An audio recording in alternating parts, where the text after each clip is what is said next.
Messieurs les ministres, honorables députés, mesdames et messieurs les membres du corps diplomatique, en particulier les représentants de la République algérienne démocratique et populaire, terre de combat et de fraternité pour Frantz Fanon.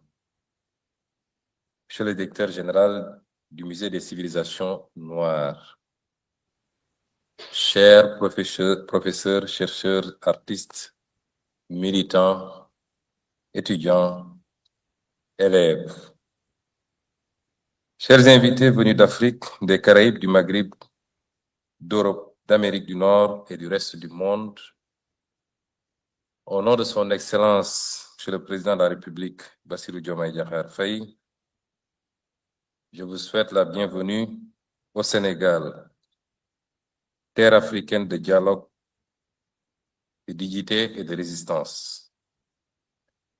Dal leen ak jàmm, bienvenue en paix, en vérité et en mission.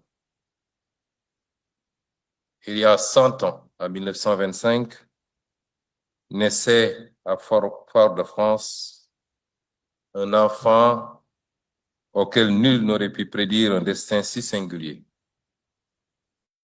Frantz Fanon n'a vécu que 36 années, mais 36 années d'une intensité telle que le monde n'a pas encore fini d'en recevoir la secousse.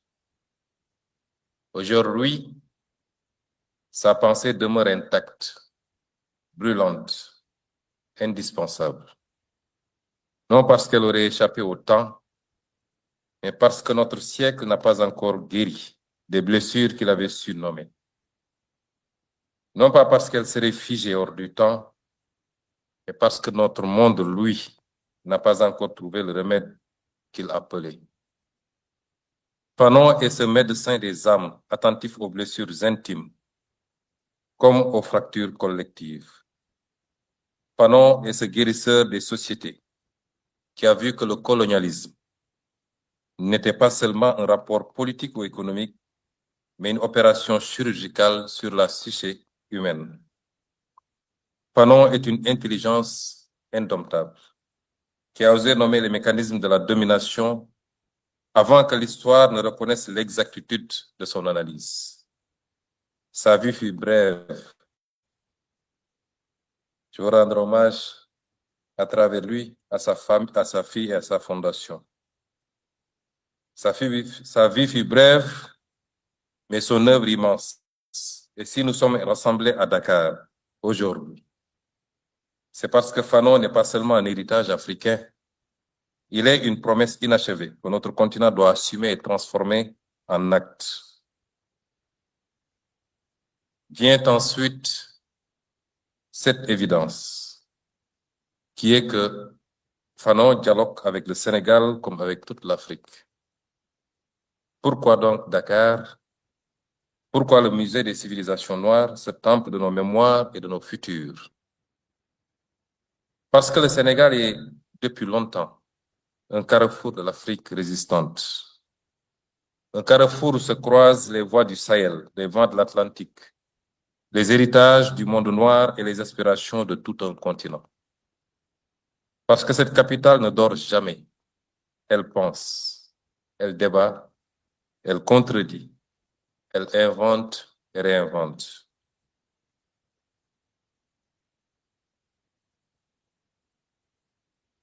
Dakar vit au rythme des grandes conversations africaines. Celles qui bousculent, celles qui libèrent, celles qui ouvrent des horizons que l'on croyait impossibles.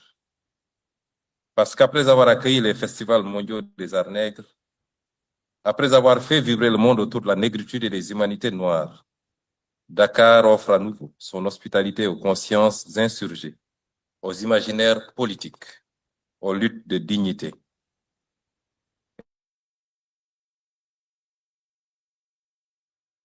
Carrefour, une vigie. Un lieu où l'Afrique se regarde dans le miroir de son histoire et ose se rêver autrement. Et puis, Dakar, ce n'est pas seulement un espace géographique, c'est une mémoire, celle de Cheikh Anta Diop, qui restitue à l'Afrique la grandeur de sa civilisation.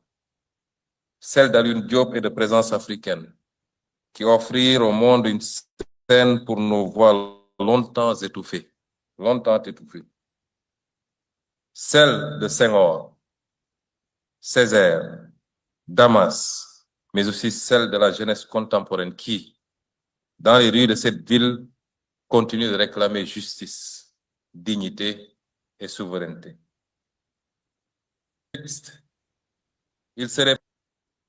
Dans ce contexte, il serait presque naturel que Fanon trouve ici un refuge et une résonance. Fanon a dialogué avec Senghor, avec Césaire, parfois pour critiquer, souvent pour éclairer. Il a interrogé la négritude non pas pour la renier, mais pour la pousser, la négritude, vers son point d'incandescence qu'est l'action. Il a vu dans la poésie un ferment d'insurrection, dans la culture un outil de lutte, dans la dignité une arme politique. Fanon fut martiniquais par naissance, français par contingence administrative, africain par lucidité, algérien par engagement.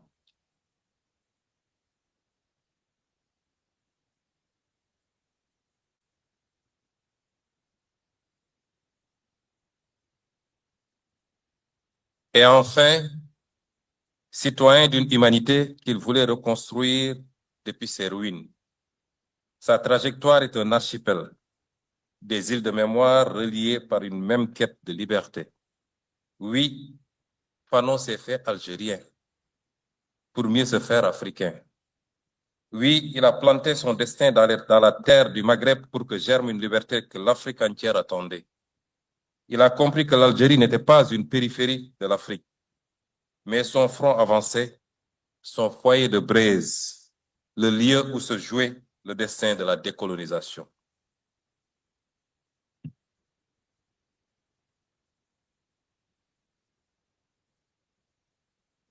Et si nous sommes ici, au Musée des civilisations noires, c'est parce que cet espace incarne ce que Fanon espérait.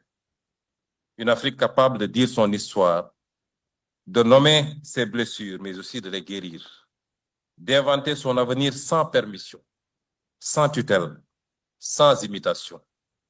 C'est à travers trois visages essentiels que se déploie l'héritage de Fanon. Et c'est vers eux que nous allons maintenant nous tourner.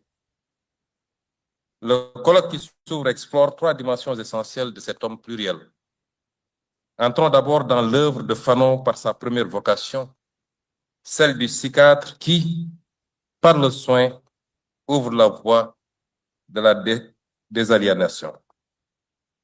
Avant d'être l'auteur incandescent des damnés de la terre, Fanon fut d'abord un médecin debout, un médecin lucide, un médecin indocile. À Blida, Joinville, il n'a pas seulement soigné des corps, il a affronté des abîmes. Il a ouvert les dossiers de la souffrance coloniale, comme on ouvre un dossier d'instruction pour en révéler les preuves, les mécanismes, les complicités. Dans les couloirs de l'hôpital psychiatrique, il a vu ce que peu d'Européens voulaient admettre, que le colonialisme n'était pas seulement une administration, mais une pathologie. Que la domination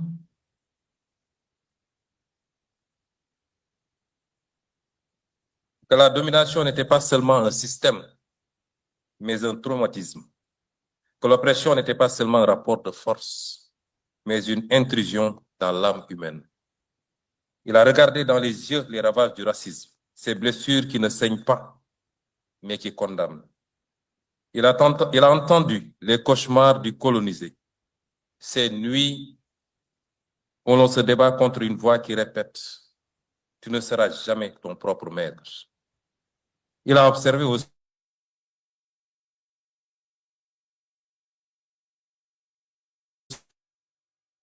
par le sentiment de supériorité qu'il se raconte, incapable de vivre hors de la violence qu'il administre. Fanon l'a compris très tôt. Le colonialisme est une pathologie à double entrée. Elle aliène celui qui subit et elle défigure celui qui domine. C'est pourquoi,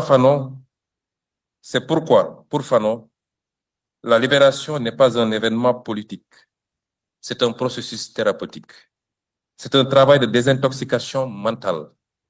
C'est la rééducation d'un peuple blessé pour qu'il cesse enfin de douter de lui-même. Il écrivait avec une lucidité qui glace encore aujourd'hui. Fanon nous a appris qu'une indépendance qui ne libère pas les consciences n'est qu'un décor renouvelé.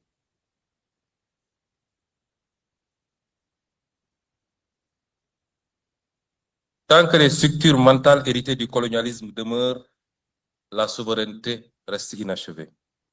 Et regardons-nous en face, cela n'a jamais été aussi vrai. Car l'Afrique, malgré ses victoires, malgré ses indépendances, porte encore dans son inconscient collectif les cicatrices laissées par les siècles de domination. La peur de désobéir, la tentation de chercher la validation extérieure, la croyance que le savoir légitime est toujours celui qui vient d'ailleurs, comme disait Cheikh Anta Diop, la difficulté à rompre avec des institutions et des modèles qui ne furent jamais conçus pour notre dignité. Aujourd'hui encore, nous voyons combien la santé mentale, les traumatismes collectifs, les blessures invisibles du colonialisme et du néocolonialisme continuent de structurer nos destins. On parle souvent d'infrastructures sanitaires, d'hôpitaux, de plateaux techniques, et c'est indispensable, c'est vrai. Mais Fanon nous rappelle une vérité profonde. Un peuple n'avance pas uniquement avec des médicaments, il avance avec une âme guérie. Nous avons hérité de systèmes éducatifs qui dévalorisent nos langues,